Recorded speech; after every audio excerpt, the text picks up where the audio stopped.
The kitchen fires had burned low, casting long shadows across the stone floor where Briar knelt scrubbing grease from the flagstones. Her knees ached against the cold rock, her hands raw and cracked from lye soap, but she kept her head down and her movements steady. 23 years of survival had taught her that invisibility was safety, that silence was armor. Above her, Lord Vance's voice carried through the servants' passage, thick with wine and something darker. The girl, the foundling, bring her to my study. Briar's hands stilled on the scrub brush. Her heart, which had learned to beat quietly, began to thunder against her ribs. She knew that tone. She had heard it 3 months ago, when the Lord's son Garrett had cornered her in the root cellar, his breath sour with ale, his hands cruel and demanding. She had fought. She had screamed. No one had come. Now her belly held the secret consequence of that night, barely a swell beneath her rough-spun dress, but growing, always growing. Did you hear me? The cook's hand cracked across Briar's cheek, snapping her head to the side. Lord Vance wants you, now, and wash your face first. You look like a scullery rat. Briar rose on trembling legs, her wolf. No. She caught the thought, confused by it. She had no wolf. She was human. Foundling. Nothing. But something stirred beneath her skin anyway. Something that had been stirring more and more since the child took root in her womb. A presence she couldn't name. A heat she couldn't explain. She splashed water on her face from the basin, watching pink swirl down the drain where her cracked hands had bled into the water. In the warped copper reflection, her eyes looked strange, lighter than usual. Almost amber at the edges. Impossible. The walk to Lord Vance's study felt like a death march. Torches guttered in their brackets, casting dancing shadows that seemed to reach for her. The manor had never felt safe, but tonight it felt predatory. Hungry. 2 guards flanked the study door. They didn't look at her as she passed. Servants were furniture here, invisible until needed. But one of them smiled. It was not a kind smile. Lord Vance sat behind his desk, a mountain of a man gone soft with drink and cruelty. His son Garrett lounged in a chair by the fire, and Briar's stomach clenched at the sight of him. But it was the third figure that made her blood freeze. A tall man in black robes stood by the window, his face half hidden by a deep hood. What she could see of his features was sharp, angular, wrong somehow, like a beautiful painting with the proportions slightly off. When he turned toward her, his eyes gleamed silver in the firelight. "This is her?" His voice slithered across her skin. "The foundling?" 23 years in my kitchens," Lord Vance said, swirling wine in his goblet. "Good worker, quiet, no family to make trouble." He smiled, and it was the smile of a man selling livestock. "The price we agreed?" The robed man, Darius, some instinct whispered, though she'd never heard the name, reached into his cloak and withdrew a leather purse. Coins clinked as it landed on the desk. Gold. More gold than Briar had seen in her entire life. "The cult of the shattered moon pays its debts," Darius said. "Unlike some." Lord Vance's face reddened, but he snatched the purse quickly enough. "She's yours then. Do what you want with her." Briar's legs moved before her mind caught up. She stumbled backward, her hand flying to her belly in instinctive protection. "My lord." Silence. Garrett rose from his chair, crossing to her in 3 long strides. His hand closed around her arm, fingers digging into the bruises that hadn't yet faded from his last attention. "You're bought and paid for, kitchen rat, like the breeding stock you are." "Interesting." Darius moved closer, and the wrongness of him intensified. The air around him felt cold, dead, like the space between stars. "She carries a child." "My son's bastard," Lord Vance said carelessly. "No concern of mine." "On the contrary." Darius reached out, and his finger, too long, too pale, traced down Briar's cheek. Where he touched, her skin burned with cold. "Do you know what you are, girl? What sleeps in your blood?" She couldn't speak. The presence beneath her skin had gone rigid, pressing against her bones like a trapped animal. The Stormborn bloodline, Darius murmured, almost to himself. The wolf kings of the old age, thought extinct for 300 years. But the blood remembers. The blood always remembers. His silver eyes dropped to her belly. And now that blood has quickened with new life, a child of prophecy. A child who will either destroy the Alpha King's power or unite all the packs under a single crown. His hand moved toward her stomach, and something inside Briar snapped. Heat exploded through her veins, her vision went white at the edges, and for one impossible second, she felt power, ancient, furious, hers, surge up from somewhere deeper than bone. Darius hissed and jerked his hand back, his pale flesh smoking where it had neared her belly. Fascinating, he breathed, cradling his burned fingers. The child protects itself already. Or perhaps... His eyes narrowed. Perhaps the mother is more than she knows. Briar didn't think. She ran. She tore free of Garrett's grip with strength she didn't know she possessed, her feet carrying her toward the servant's door before her mind caught up. Behind her, Darius's voice rang out with terrible calm. Bring her back. Unharmed. We need her blood willing for the ritual to work, and the child alive until the proper moon. The manor blurred around her.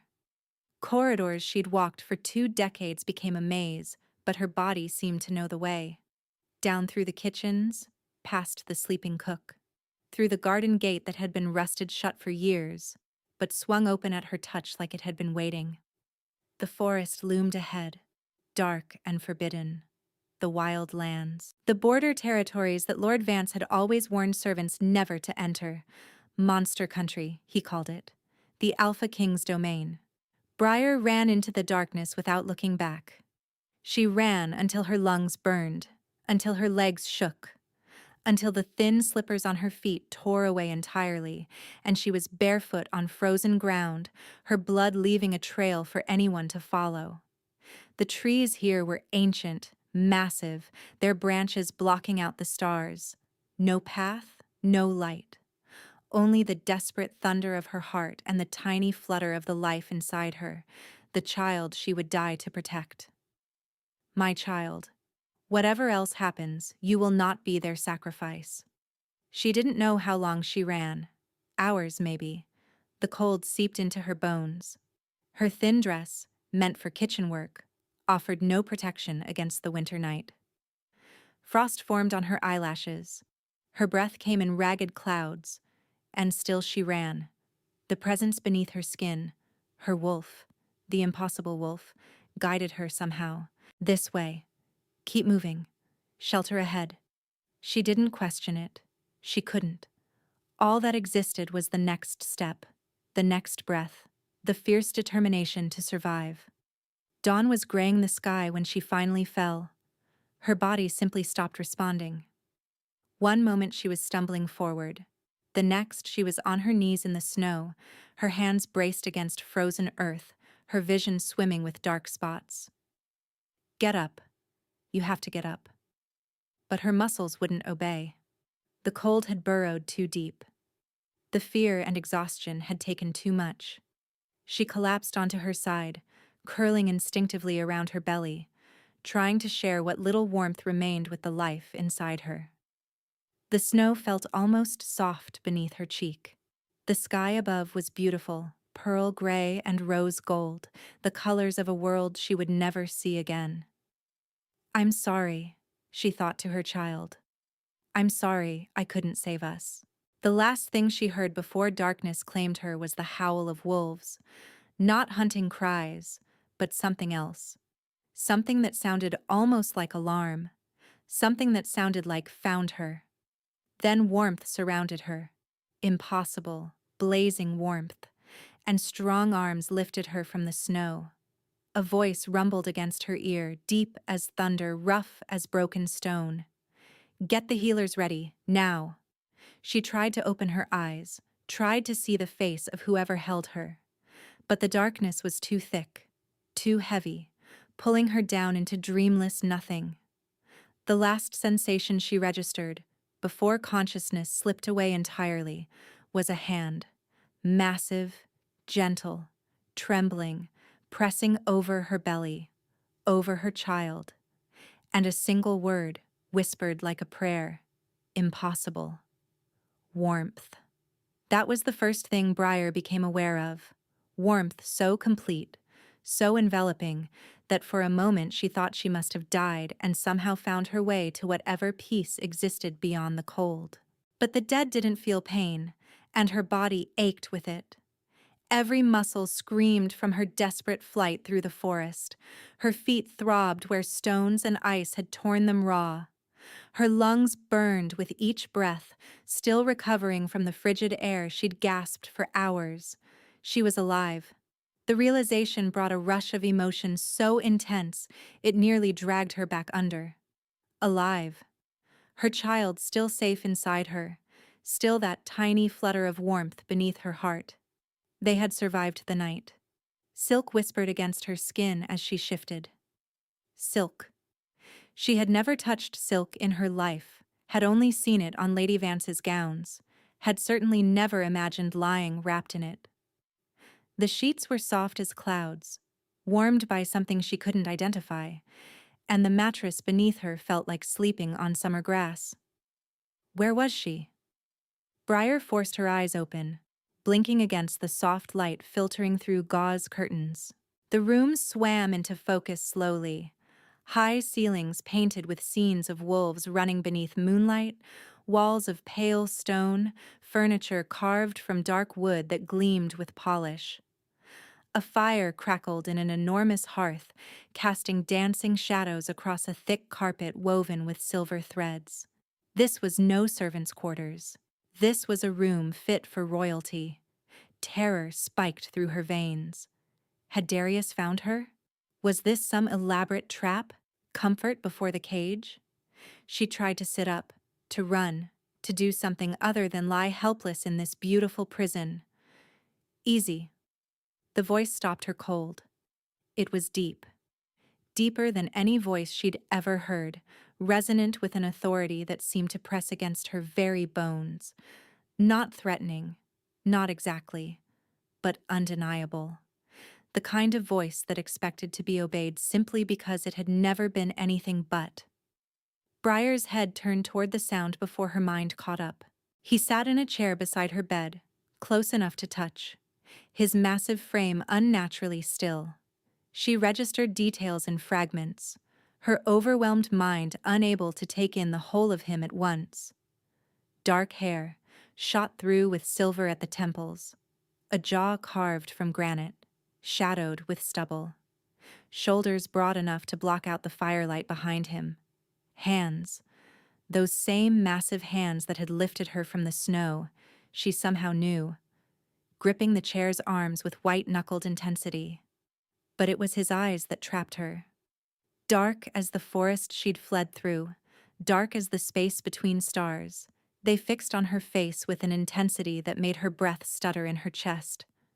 He was looking at her like she was water and he'd been wandering a desert his entire life, like she was air and he'd been drowning, like she was everything, everything, and he couldn't quite believe she was real. Their gazes locked, and the world changed. Heat flooded through her chest like molten gold spreading through her veins, not the cold burn of Darius's touch, but something alive, something right, something that felt like coming home to a place she'd never known existed. Her skin prickled with sudden awareness, every nerve ending singing with recognition of him, his presence, his scent of pine and wood smoke and something wild underneath. The presence beneath her skin, her wolf, the wolf she couldn't possibly have, didn't just stir. It surged forward with a force that stole her breath, pressing against her bones, howling silently with a joy so fierce it brought tears to her eyes. Mate. Something whispered in the depths of her mind.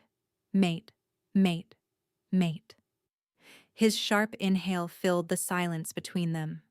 She watched, frozen, as gold bled into his dark irises, not a reflection of the firelight, but something burning from within. The beast looking out through human eyes. A low growl rumbled from his chest, vibrating through the air between them, and the sound should have terrified her. Instead, it made her whole body ache toward him. "No," she breathed, not sure if she was denying what she felt or pleading for something she couldn't name. "This isn't... I'm not... mate." The word tore from him like it had claws, rough and broken and reverent. His hands splintered the chair arms, wood cracking beneath the force of his grip, and still he didn't move. Still he held himself there, trembling with the effort of restraint, when every line of his body screamed that he wanted to close the distance between them. And the child in her womb, Garrett's child, the child of violence and desperation, pulsed with sudden warmth. Not fear, recognition. As if even unborn, even barely formed, it knew him too. "This is wrong," she whispered. "I'm human. I'm nothing. You are everything." His voice cracked on the last word. "The Alpha King, because that's who he must be?" She realized with dawning horror. The monster of Lord Vance's warnings, the ruler of this wild territory, looked at her like she held his heart in her cracked and calloused hands. "I have waited 300 years for you." Briar wanted to deny it, wanted to cling to everything she knew about herself, the foundling, the kitchen servant, the invisible girl who survived by being nothing. But her wolf pressed forward against her skin, whimpering with need, and her body leaned toward him without her permission, and the golden warmth spreading through her veins felt more real than anything she'd experienced in her entire life. "This is what I've been missing," something inside her whispered. "This is why I never fit, why I always felt hollow. I was waiting for him." She couldn't accept that. Not yet. Maybe not ever. But she couldn't deny what she felt either. His name surfaced from somewhere, a whisper of knowledge that shouldn't have existed. Bastion. The Alpha King. The monster. Her mate. The golden threads of the bond pulsed between them, newly born and achingly fragile, and Briar had no idea what to do with any of it. She flinched away from him before conscious thought caught up, an instinctive recoil born of years surviving men's attention. Every man who had ever looked at her with hunger in his eyes had taken what he wanted. Lord Vance with his casual cruelty, Garrett with his violence, Darius with his cold, proprietary assessment. Men took.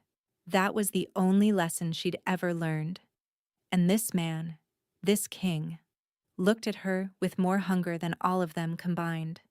But instead of reaching for her, instead of taking what the bond apparently entitled him to, Bastion did something that shattered everything she thought she knew about power and men and survival. He dropped to his knees beside the bed. The Alpha King knelt on the floor at her feet, his massive frame folded down, his dark head bowed slightly so she had to look down to meet his golden eyes, the predator submitting, the ruler abasing himself. For her. "I will never touch you without your permission." His voice was rough as broken stone, each word deliberate and heavy with promise.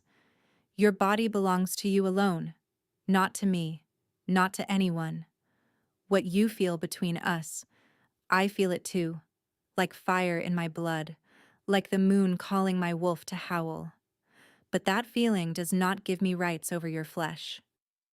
Briar couldn't breathe. This had to be a trick, some elaborate cruelty designed to make her trust him before he... "I can smell your fear," he said quietly, "and your confusion, and underneath it..." He closed his eyes briefly, a muscle ticking in his jaw. "Someone hurt you, recently, the child you carry. Don't." The word came out broken. "I am not asking. I do not need to know who or how, unless you choose to tell me. I only need you to understand this." His eyes opened, and the gold had faded back to dark brown, human and earnest and aching with a vulnerability that looked entirely wrong on a face built for command.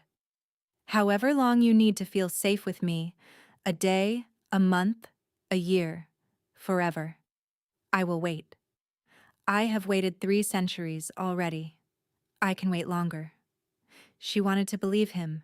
That was the most terrifying part. Something in her chest, some desperate wounded thing that had been screaming for safety since Garrett cornered her in that root cellar, wanted so badly to trust this stranger who knelt at her feet and promised her things no one had ever promised. Why? Her voice cracked. Why would you wait? You're a king. You could have anyone. You could take whatever, because you are my mate. He said it simply, like stating the color of the sky. And I would rather tear out my own heart than cause you a moment's pain. Briar stared at him, searching for the lie, the calculation, the hidden angle. She found nothing but devastating sincerity. I don't know you, she finally whispered. No, you don't. He rose slowly, careful not to startle her, and stepped back toward his chair. But you will. If you let me, I will spend the rest of our lives making certain you never regret the bond fate saw fit to give us.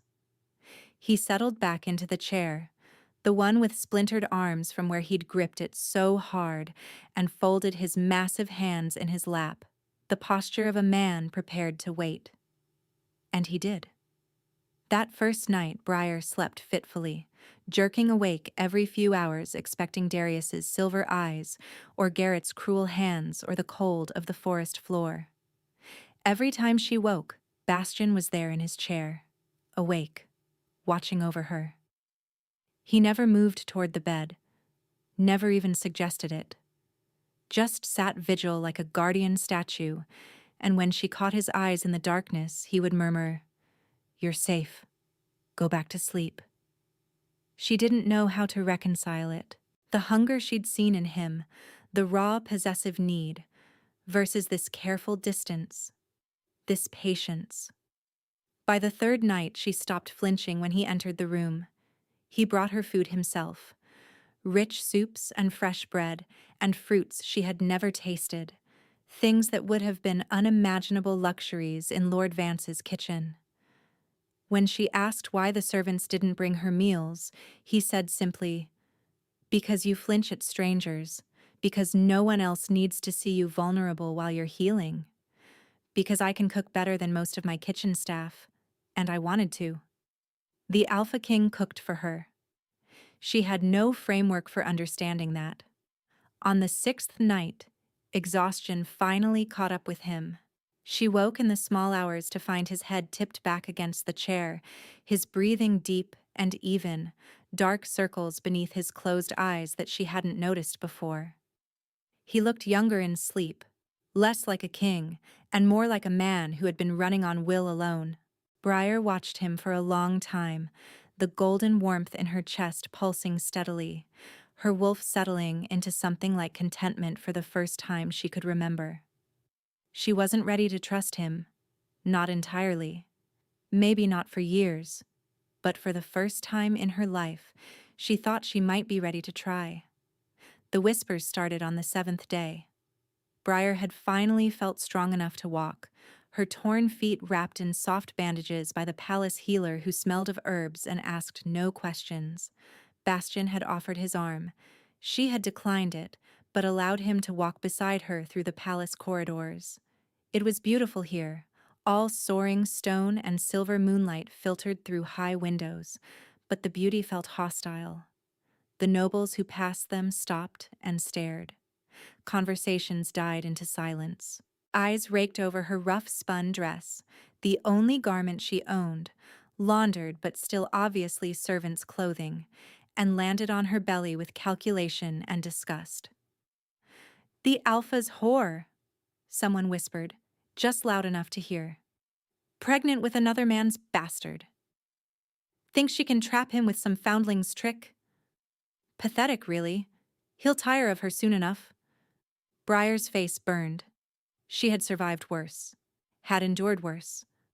But something about hearing it here, in this beautiful place where she had started to feel something almost like hope. She stopped walking. Her hands curled into fists at her sides. Bastian stopped beside her. She felt the moment his attention shifted from her to the whispering nobles, felt the air pressure change around them. Lady Cavendish. His voice carried through the corridor like thunder. The whispers died instantly. Lord Marsh, Lady Thornwood, you seem to have much to discuss. Perhaps you'd like to share your conversation with your king. Silence. The nobles who had been whispering turned the color of old ash. No? Bastian stepped forward, and despite not being particularly close to them, every noble present stepped back. Then let me clarify something for the entire court, since there seems to be some confusion. His voice dropped, and Briar's wolf shivered with recognition of the alpha command layered beneath the words. This woman is Briar Stormborn, of the ancient Stormborn bloodline that ruled the wolf packs before my family rose to power. She is my mate, recognized by blood and bond, and she is under the protection of the crown. Any disrespect shown to her is disrespect shown to me. Any whisper, any insult, any pointed look, I will know. I always know. And the punishment for disrespecting your future Luna Queen is not something any of you want to experience. The silence that followed was absolute. From this moment forward, Bastian continued, you will address her as Lady Briar or simply my lady. You will treat her with the respect due to your queen. And if I hear one more word about her child, a child who will be raised as my own, with all the rights and protections that entails, I will forget that I am supposed to be a civilized king. Lady Cavendish's voice shook. Your Majesty, we meant no. You meant exactly what you said. You simply didn't expect consequences. Bastian's hand found Briar's, not grabbing, just there, offering. She took it before she realized what she was doing, and felt his fingers close around hers with impossible gentleness. Now, I believe you all have somewhere else to be. They scattered like leaves in a storm. Briar stood frozen, her hand still in his, staring up at this impossible man who had just rewritten her entire existence with a few words. Future Luna Queen, his child, the Stormborn bloodline. I didn't ask for that, she whispered. No, you didn't. He turned to face her, and his thumb traced gentle circles on the back of her hand. You didn't ask for any of this. Not the bond, not the power in your blood, not my feelings for you. But you have them anyway, and I will spend the rest of my life making certain no one ever makes you feel small again. Her wolf pressed forward against her skin, warmth spreading through her chest, and for the first time since she'd woken in silk sheets with a king watching over her, Briar felt something crack open inside her. Not her walls? Not yet. But a door, maybe? A door she hadn't known existed. She didn't pull her hand away from his. It was such a small thing. Such a tiny gesture of trust after a week of careful distance. But when Bastian felt her fingers relax in his grip instead of pulling free, his breath caught like she'd given him the world. Thank you, she said quietly. For what you said. For... She gestured helplessly at the empty corridor. All of it. You don't have to thank me for treating you with basic dignity. His voice was rough. You should never have had to experience anything less. Maybe not, but I did. And this is... She shook her head, searching for words that didn't exist. Different. You're different. Is that good or bad? She looked at him. Really looked. Past the massive frame and the king's authority and the hunger she could still see burning in his golden-flecked eyes. Looked at the man who had slept in a chair for 6 nights so she would feel safe. Who had cooked for her himself so no one would see her weakness. Who had just declared her his queen in front of his entire court without asking for anything in return. I don't know yet, she admitted. A smile ghosted across his stern face, the first she'd seen from him. It transformed him entirely, made him look younger and softer and almost unbearably handsome. That's the most honest thing anyone has said to me in 3 centuries. He lifted her hand and brushed his lips across her knuckles. Barely a touch. There and gone before she could flinch. Take all the time you need to decide. I'll be here. And somehow, impossibly, she believed him. The warmth of his lips lingered on her knuckles long after he released her hand.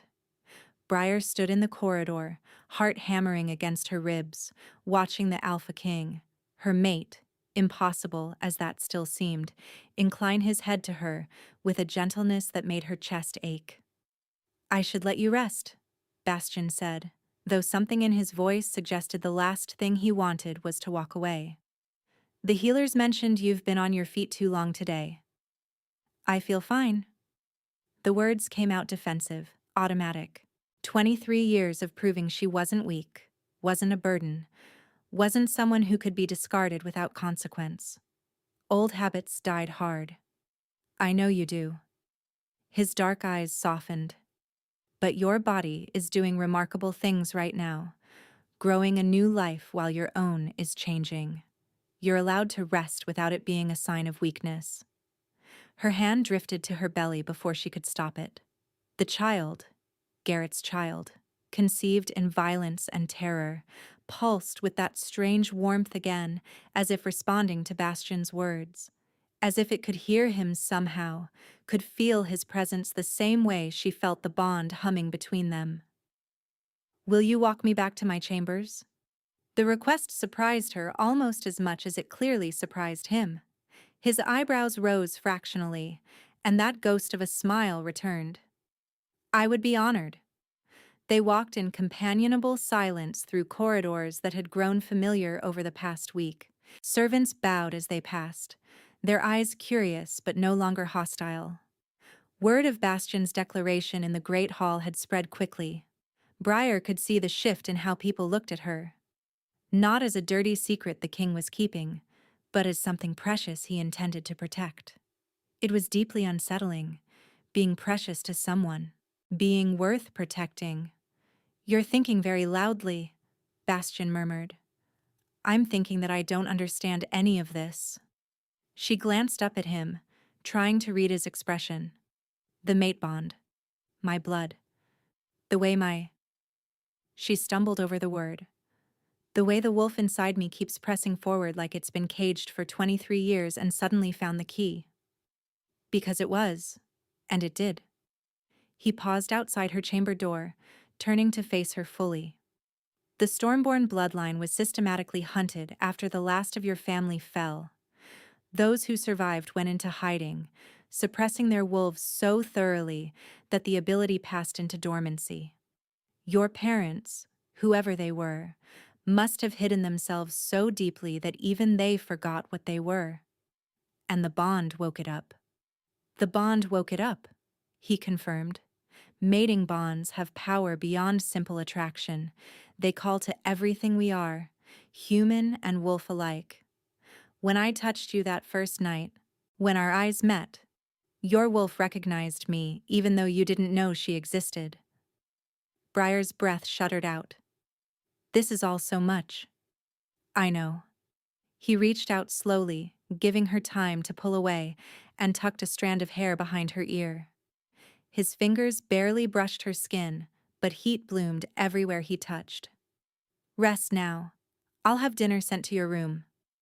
She nodded, reaching for the door handle when a commotion at the far end of the corridor made them both freeze. Raised voices, the sharp clatter of armor, and then a servant came sprinting around the corner with wild eyes. Your Majesty, there's been a breach at the eastern gate. A man demands an audience. He says...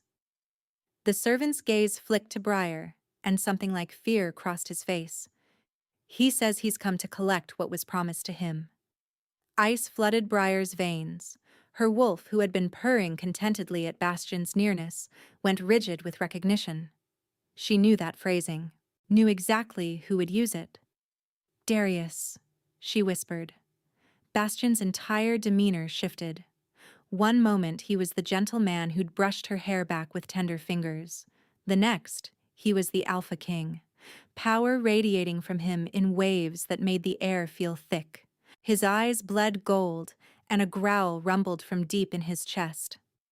"Stay in your chambers," he commanded. "Lock the door. Open it for no one but me. Bastion, promise me." His hands gripped her shoulders, not painfully, but with an urgency that bordered on desperation. "Briar, you don't know what he is. The cult of the Shattered Moon has survived for centuries by consuming wolf bloodlines, stealing power through blood magic. The things Darius could do with your blood, with the child, I know what he wants." Her voice came out steadier than she felt. "He told me, the night Lord Vance sold me. He said the child would either destroy you or unite every pack under one crown. He wants to make sure it's the former." A muscle ticked in Bastion's jaw. "He won't touch you. I swear it on my throne, on my life, on every breath left in my body. He will not touch you." He pressed his lips to her forehead, fierce and brief, and then he was striding down the corridor, shouting orders to guards who materialized from shadowed alcoves. Briar stood frozen for 3 heartbeats before forcing herself into her chambers and throwing the bolt home. The lock felt pathetically inadequate against what was coming. She pressed her back against the door, one hand over her belly, and tried to breathe through the terror clawing at her throat. The child pulsed warmth against her palm, and her wolf paced restlessly beneath her skin, wanting to run, wanting to fight, wanting to do anything except hide like prey. "We're not prey," she murmured to the life growing inside her. "We survived Lord Vance. We survived Garrett. We survived running through the forest in winter with nothing but our will to live." Her fingers curled protectively over the barely there swell. "We'll survive this too." But even as she said it, she remembered Darius's silver eyes. Wrong. So wrong. Not wolf, but something older and hungrier. And the cold burn of his touch when he'd reached for her belly. The way he'd smiled when she screamed. The way he'd promised he would find her wherever she ran. Hours passed. Briar paced her chambers until her wrapped feet ached, then curled in the window seat watching the sun sink toward the horizon. No one came. No messages slipped under her door. The silence pressed against her ears like a physical weight. What if something had happened to Bastion? What if Darius had brought more than just demands, brought weapons or magic or an army of cultists who believed killing an unborn child would somehow save their twisted vision of the world? The mate bond thrummed in her chest, steady and warm. She focused on it, the way she'd learned to focus on menial tasks in the kitchen when panic threatened to overwhelm her. Bastion was alive. She could feel it in the golden thread connecting them, feel his rage and determination and something that might have been fear for her pulsing through the connection. He was alive. He would come back. She had to believe that. When the knock finally came, Briar nearly jumped out of her skin. She pressed her hand flat against the wood, heart pounding. "Briar!" Bastion's voice, rough with exhaustion. "It's me. Open the door." She threw the bolt and yanked the door open before her mind could catch up with her body. Bastion stood in the corridor, his fine shirt torn at the shoulder, a smear of blood on his cheekbone that wasn't his own. His eyes were still rimmed with gold, the wolf clearly riding close to the surface. "You're hurt," she said stupidly. "I'm not." He stepped inside, and she moved back automatically to let him pass. He locked the door behind him with deliberate care. "Darius is contained. For now. But Briar, we need to talk about what he told me." Her blood went cold. "What did he say?" Bastion moved to the fireplace, bracing his hands against the mantel and dropping his head between his shoulders. The firelight threw his profile into sharp relief, the strong jaw, the proud nose, the tension coiled in every line of his body. "He knows about the child," Bastion said quietly. "Not just that you're pregnant. He knows what it is, what it will become. The prophecy. He mentioned it before, when he..." Not just the prophecy. Bastion turned to face her, and the look in his eyes made her stomach drop. The child isn't just Stormborn, Briar. It isn't just a wolf of an ancient line. The moment the mate bond sparked between us, the moment my wolf recognized you, something happened. Something changed. She shook her head, not understanding. What do you mean? Wolf children inherit their power from their bloodlines. A Stormborn child would be formidable enough.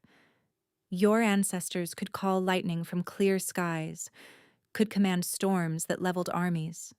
But this child... He crossed to her slowly, carefully, giving her space to retreat. When the bond formed, my bloodline and yours merged. The child carries both now, Stormborn and Ashworth, the two most powerful wolf lineages in history, combined in one vessel. Briar's hand flew to her belly. The warmth pulsed stronger than ever, almost hot against her palm. Darius doesn't want the child dead because of some prophecy about destruction or unity, Bastion continued, his voice heavy. He wants it dead because if it's born, it will be the most powerful wolf in 1,000 years. Powerful enough to destroy the cult of the Shattered Moon and every blood magic practitioner with them. That's why he wanted my blood, Briar whispered, to perform his ritual before the child is born and his chance is lost forever. Yes. Bastion stopped an arm's length from her, his hands clenched at his sides like he was physically restraining himself from touching her. I won't let him near you, either of you. But you needed to know the truth. Briar sank onto the edge of the bed, her legs suddenly unable to hold her. 1,000 years. The most powerful wolf in 1,000 years. Growing inside her belly, put there through violence and transformed through a bond she'd never asked for. This is insane, she said. Yes. I'm a kitchen servant. I scrubbed pots 3 weeks ago. I don't know anything about power or prophecies or being a Luna Queen. I know. And you want me to believe that my child, Garrett's child, is somehow going to save your kingdom? Bastion crossed the remaining distance between them and dropped to his knees before her, just as he had that first morning when she'd flinched from his approach. He took her hands in his, and the contact sent warmth flooding through her veins. Not Garrett's child, he said firmly. Mine. The moment I declared it. The moment I claimed you both. The bond made it true. Whatever violence brought this child into existence, whatever fear and pain, that's not what defines them. You define them. I define them. The love we'll raise them with. The safety we'll give them. The pack that will welcome them. That's what matters. Tears burned in Briar's eyes. She didn't want to cry. She'd spent 23 years refusing to cry, but something about his fierce certainty cracked her open. You don't know me, she choked out. How can you love me? How can you claim a child that isn't yours? Because I've waited 300 years for you. His thumb brushed across her knuckles, achingly gentle. 300 years of emptiness, of wondering if the bond would ever come, of watching other wolves find their mates while I remained alone. And then you collapsed in the snow at the border of my territory, half dead and pregnant and running from monsters, and my wolf took one look at you and said, there she is, finally. The tears spilled over. Briar couldn't stop them, couldn't hold back the sobs that shook her frame. Years of isolation, of cruelty, of believing she deserved nothing better because she was nothing. And here was this impossible man, this alpha king, kneeling at her feet and claiming her like she was worth kingdoms. Bastion gathered her into his arms, pulling her against his chest and holding her while she cried. He didn't speak, didn't try to fix it or rush her through the emotion. Just held her, one massive hand cradling the back of her head, his lips pressed against her hair. I don't know how to do this, she gasped against his shoulder. I don't know how to be what you need. You already are. His voice rumbled through his chest, vibrating against her ear. You just have to let yourself believe it. She clung to him, this anchor in the storm of her life, and felt her wolf settle into something like peace for the first time since she'd woken in silk sheets. The bond hummed between them, golden and warm, and the child in her belly pulsed in steady rhythm with it. Maybe she could believe it. Maybe she could try. The explosion shattered the window. Glass sprayed across the room as something dark and smoking arced through the opening. Briar screamed, instinctively curling around her belly as Bastian threw himself over her, shielding her body with his own. "Cultists in the garden!" Someone was shouting in the corridor, pounding on the door. "They breached the eastern wall! The king!" The door burst inward. 3 robed figures spilled through, silver blades gleaming in the firelight, and at their center stood Darius. His silver eyes found Briar immediately, and a terrible smile split his face. "Hello, little Stormborn," he crooned. "Did you really think a locked door would keep me from claiming what's mine?" Bastian moved before the cultists could advance, his body a wall of muscle and fury between Briar and the silver blades. A snarl tore from his throat, more animal than human, and gold consumed his dark eyes entirely as his wolf surged to the surface. "You dare enter my home." His voice had dropped to something barely recognizable, a growl that vibrated through the stone floor. "You dare threaten my mate." Darius laughed, the sound brittle and wrong, like glass scraping against glass. "Your mate? She was ours before she was ever yours, Alpha King. The Stormborn blood belongs to the cult of the Shattered Moon. It has always belonged to us." The 3 robed figures fanned out, their silver blades catching the firelight. Briar pressed herself against the headboard of the bed, her hands wrapped protectively around her belly, her heart hammering so hard she could feel it in her throat. The child pulsed warm beneath her palms, responding to her fear with something that felt almost like reassurance. Bastian lunged at the nearest cultist, moving faster than any man his size should be able to move. His claws. When had his hands become claws? Tore through the robed figure's chest before the man could even raise his blade. Blood sprayed across the silk bedding as the cultist crumpled, dead before he hit the ground. But Darius had anticipated this. While Bastian engaged the first attacker, the cult leader gestured sharply at the remaining 2. They didn't advance toward Bastian, they moved toward Briar. She scrambled backward, her bare feet tangling in the bed sheets, but there was nowhere to go. The window behind her was shattered, cold air rushing through the opening, and the cultists blocked the path to the door. One of them grabbed her arm, his grip bruising, and yanked her off the bed. "Bastian!" The scream tore from her throat as the second cultist pressed his silver blade against her belly. Not hard enough to cut, but close. So terrifyingly close. Bastian whirled, and the look on his face was something Briar would remember until the day she died. Pure primal terror. Not for himself, but for her. For their child. "Let her go." His voice had gone quiet, controlled, but Briar could feel his rage through the bond like a forest fire barely contained. "Let her go, and I'll make your deaths quick." "I don't think so." Darius stepped forward, positioning himself between Bastian and Briar. The silver light in his eyes had intensified, pulsing with something that felt ancient and hungry. 300 years I've waited for this moment, Wolf King. 300 years of planning, of sacrifice, of feeding the old magic with blood and pain. The Stormborn line was supposed to be extinct. We made sure of it. Hunted them down, burned their holdings, slaughtered their children in their cradles. He turned to look at Briar, and his smile made her skin crawl. But one family escaped, hid so deeply they forgot what they were, and now their forgotten daughter carries a child that could end everything we've built. "The prophecy speaks of choice," Briar heard herself say. The words came from somewhere deep inside her, from the presence that had awakened when Bastian's eyes first met hers. Not destruction. Not automatically. Choice. Darius's silver eyes narrowed. And what would a kitchen servant know of prophecy? I know that you're afraid.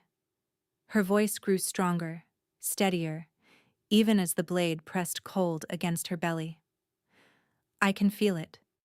You wouldn't need to kill an unborn child if you weren't terrified of what it means, of what we could become. The child pulsed hot beneath her hands, and something shifted in Briar's chest. The presence that had slept for 23 years, the wolf that had been suppressed so deeply she hadn't known it existed, it pressed forward now, not against her skin, but through it. She felt power gathering in her blood, ancient and terrible and hers. "Get away from me," she said, and her voice resonated with something that made the cultists flinch. The one holding the blade hesitated, his hand trembling. Briar met his eyes and saw fear there. Fear of her, of what looked out through her amber-rimmed gaze. She made her choice. 23 years of submission, of smallness, of believing she was nothing. She let it go.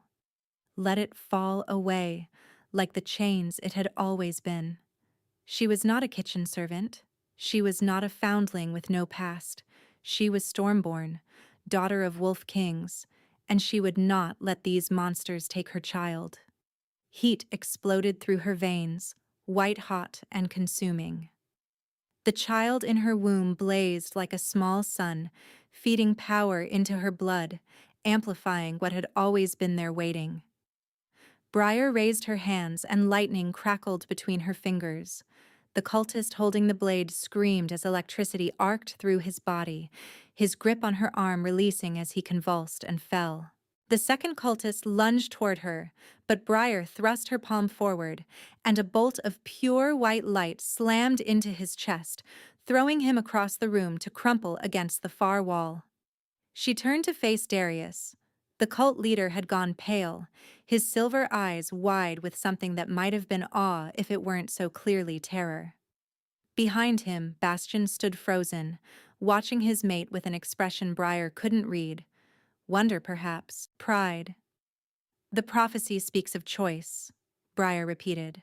And now her voice rang with power, with the authority of a bloodline that had ruled wolf packs for millennia. "I could destroy you, Darius. I can feel it. The storm waiting to be called, the lightning eager to strike. I could bring this entire palace down around your ears if I wanted to." She stepped toward him, and he stumbled backward. "But I don't want destruction. I never have." Her hands lowered, but the power still crackled beneath her skin, ready to be summoned again in an instant. "I want my child to be born in peace. I want to stand beside my mate and build something better than the world that made me.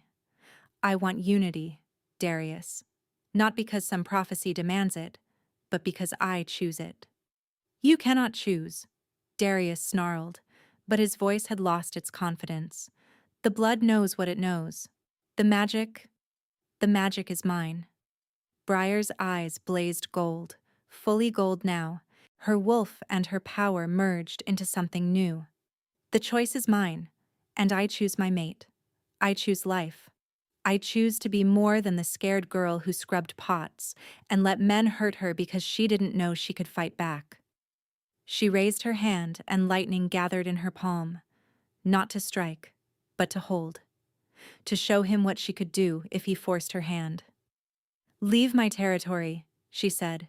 "Take your cult and your blood magic and go, or stay and die. That's the only choice you get." Darius's face twisted with rage. "You think you've won?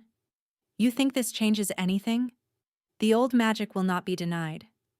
If not me, then others will come. They will always come, until your child lies dead and the bloodline is truly—" Bastion moved. He was across the room before Briar could blink, his claws tearing through Darius's chest with a wet, terrible sound. The cult leader's eyes went wide, his mouth opening in a soundless scream, as Bastion lifted him off his feet by the wound in his torso. "For threatening my mate," Bastion growled, his face inches from Darius's, "and my child. You die without honor. No burial rites, no remembrance. Your name will be forgotten, and your cult will scatter like rats before the storm my queen will bring down upon them."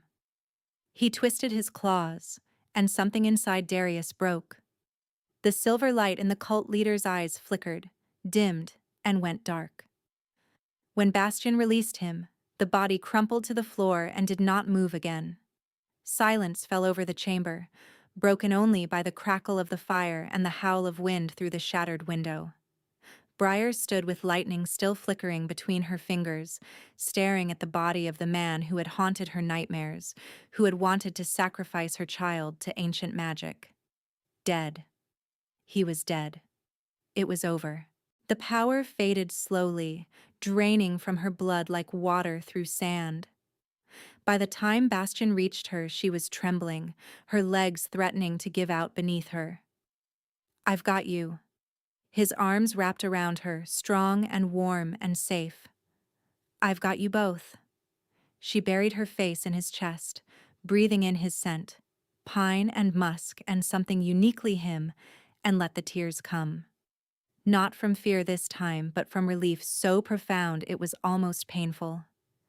"You were magnificent," Bastion murmured against her hair. "My fierce, powerful mate. My queen." "I didn't know I could do that." Her voice came out muffled against his torn shirt. "I didn't know any of that was inside me. It was always there, waiting for you to claim it." His hand cradled the back of her head, achingly gentle. "Just like I was." Briar pulled back enough to look up at him. His face was streaked with blood. His own now, she realized, from a cut above his eyebrow, and exhaustion lined his features.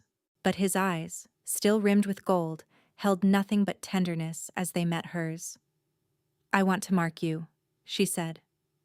The words came out before she could second-guess them, driven by some deep instinct she was only beginning to understand. "Tonight. Now. I want the bond to be complete."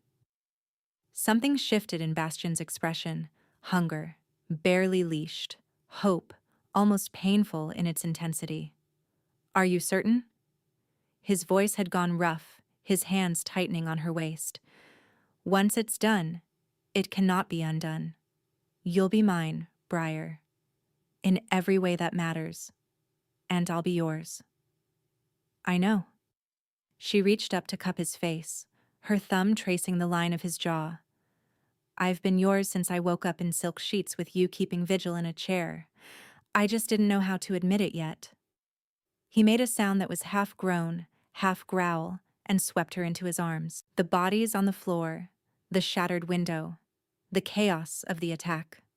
All of it faded into irrelevance as he carried her toward the inner chamber door, the one that led to his private rooms. The room beyond was simpler than she expected. A massive bed dominated the space, draped in dark furs, and a fire burned low in a stone hearth.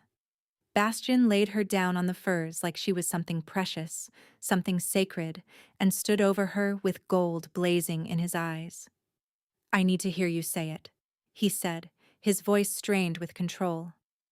"I need to know you want this." Briar reached for him, pulling him down onto the bed beside her. "I want this. I want you. I want to be your mate, your Luna, your queen, whatever that means. I want to wake up beside you for the rest of my life and know that I belong somewhere, that I belong to someone." He kissed her then, deep and claiming, and Briar felt the bond between them pulse with golden warmth. Her wolf rose to meet his, two halves of something greater finally coming together. When he pulled back, his eyes had gone fully gold, the man giving way to the animal beneath. "I'm going to mark you now," he said, his voice barely human. "It will hurt at first. And then." "And then?" she breathed. "And then you'll feel everything I feel. Every ounce of devotion. Every fierce, desperate, consuming need to protect you and cherish you and keep you safe." His mouth traced down the column of her throat, leaving fire in its wake. "You'll know exactly how much I love you, Briar Stormborn, and you'll never doubt it again." His teeth found the junction of her neck and shoulder, and Briar tensed, waiting for pain. It came, sharp and bright, a flash of white-hot sensation that made her gasp. But almost immediately, the pain transformed into something else. Pleasure cascaded through her veins like liquid gold, and the bond between them exploded into brilliant, blinding light. She felt him, all of him.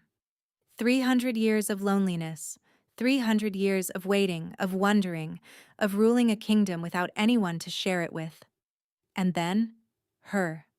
Collapsed in the snow, half dead and pregnant and utterly alone, and his wolf had looked at her and known. Mate. Finally. Home. Love flooded through the connection, so vast and deep she couldn't breathe. He loved her. He loved her with everything he was, everything he had, everything he would ever be. She was his center, his anchor, the reason his heart kept beating. Mine, he growled against her throat, licking the wound his teeth had left, sealing the mark. The word ignited something primal in Briar's chest. Her wolf surged forward, demanding, insistent. She needed to claim him too, needed to mark him as hers the way he'd marked her. She fisted her hand in his hair and pulled him away from her throat, turning his head to expose the junction of his own neck and shoulder. For one heartbeat, surprise flickered across his features. Then understanding dawned, followed by fierce, overwhelming joy. Yes, he breathed. Please, make me yours. Briar bit down. The taste of his blood was wild and electric, power and passion and everything she'd never known she needed. She felt the moment her mark took hold, felt the bond snap fully into place between them, not just one-sided, but mutual, equal, complete. Through the connection, she felt his reaction to her claiming, relief so profound it was almost painful, triumph, fierce and primal. And beneath it all, the steady, unshakable certainty that he would never be alone again. Yours, he gasped as she released him, lapping at the wound to seal it. Yours, Briar. Always. Mine, she answered, and the word felt like coming home. They lay tangled together on the furs, breathing hard, the marks they'd left on each other throbbing in perfect rhythm with the bond. Briar pressed her palm to Bastion's chest, feeling his heart pound beneath her hand, and marveled at the golden warmth that flowed between them. She could feel the child too now. A small, bright presence at the edge of the bond, pulsing with contentment and safety. Their child. Hers and Bastion's, regardless of how it had been conceived. The bond had made it true. I love you, Bastion murmured, pressing his forehead to hers. I should have said it before. I love you, Briar. More than kingdoms. More than power. More than 300 years of waiting ever prepared me for. Tears slipped down her cheeks, but for once she didn't try to stop them. I love you too. I didn't know I could feel this. I didn't know anything could feel like this. He gathered her closer, his massive body curving protectively around hers, his hand coming to rest over her belly. The child pulsed warm beneath his palm, and Briar felt his wonder through the bond, his awe at the life they would raise together. Sleep, he said softly. You're safe now. Both of you. I'll keep watch. For the first time in 23 years, Briar believed it. She closed her eyes, wrapped in her mate's arms, and let peace carry her into dreams. Dawn broke golden over the palace, streaming through the new windows that had already been installed to replace the shattered ones. In the great hall below, warriors reported to their captains, recounting the night's battle and the systematic dismantling of the cult of the Shattered Moon's forces. Without Darius, the cult had fractured. Some had surrendered immediately, dropping their silver blades and begging for mercy. Others had tried to fight and found themselves no match for wolves defending their alpha's mate. By sunrise, every cultist within the palace walls had been captured or killed, and Bastion's fastest riders had been dispatched to hunt down those who'd fled. Briar stood at the window of the Queen's chamber. Her chamber now, Bastian had insisted, watching the activity below. Her hand rested on the mark at her throat, still tender, still sending pulses of warmth through the bond every time Bastian looked at her. "You should be resting." His arms came around her from behind, his chin settling on top of her head. Through the bond, she felt his concern, his protective instincts still running high after the previous night. "I've rested enough." She leaned back against his chest, marveling at how natural it felt, how right. "I spent 23 years being invisible, Bastian. I don't want to hide in bed while my new life begins." He pressed a kiss to the top of her head. "Your coronation is scheduled for tomorrow. The nobles are already gathering. Word has spread about what you did. How you called lightning with your bare hands. How you faced Darius without flinching. They're probably terrified of me. Some of them. The smart ones are already pledging fealty, falling over themselves to align with the new Stormborn Luna." His arms tightened around her. "Lady Cavendish sent 6 wagons of gifts this morning. Lord Marsh nearly tripped running to sign the loyalty oath." Briar laughed, surprised by the sound. She couldn't remember the last time she'd truly laughed. "And Lady Thornwood?" Suspiciously silent. "But I suspect that will change when she sees you in your coronation gown. The seamstresses have been working through the night." She turned in his arms, looking up at him. The cut above his eyebrow had already healed. Wolf healing, he'd explained. And he looked less exhausted than he had hours ago. But his eyes were still soft when they met hers, still full of wonder that she was real, that she was his. "I don't know how to be a queen," she admitted. "You already are one." He cupped her face in his massive hands, thumbs brushing her cheekbones. "You'll learn the rest, and I'll be beside you for every moment of it. Promise? Always." He bent to kiss her, gentle and thorough, and Briar felt his certainty through the bond. His absolute, unshakable conviction that they would face whatever came together. When they pulled apart, she took his hand and pressed it to her belly. The child pulsed warm beneath his palm, stronger than yesterday, growing every day. "Our child is going to be born into a kingdom at peace," she said. "I want that more than anything. I want them to know safety, to know love, to never feel the way I felt in that manor, scrubbing floors and believing I deserved nothing better." "They will know nothing but love," Bastian vowed. "From both of us, from the entire pack. This child will be cherished, Briar. I swear it on my life." She believed him.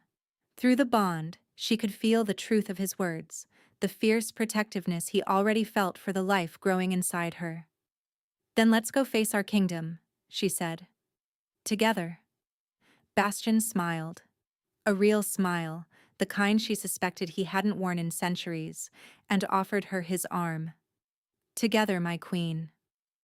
The great hall fell silent when they entered.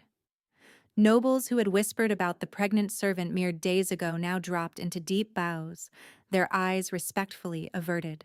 Warriors who had fought beside their alpha through the night thumped their fists against their chests in salute. To both of them. Briar walked with her head high, her hand on Bastian's arm, the mark at her throat visible for all to see. She was no longer the scared girl who had run through the forest in terror. She was Luna Queen, mate to the Alpha King, carrying the future of the wolf packs in her womb. And for the first time in her life, she felt like she was exactly where she was meant to be. That night, wrapped in Bastian's arms with the bond humming golden between them, Briar traced the mark she'd left on his shoulder. He shivered beneath her touch, and she felt his contentment through the connection, deep and settled and utterly at peace. "What are you thinking?" she murmured. "That I waited 300 years for you." His hand covered hers, pressing it against his mark. "And I would have waited 300 more." She smiled against his chest. "You don't have to wait anymore." "No." He pulled her closer, his lips brushing her temple. "I don't. Because you're here." You're mine, and nothing will ever take you from me." The child pulsed warm between them, a promise of futures yet to unfold. Outside, the kingdom lay peaceful under a blanket of stars, its people safe, its enemies vanquished. And Briar Stormborn, once a foundling with no past and no hope, fell asleep in her mate's arms knowing that she had finally found her home.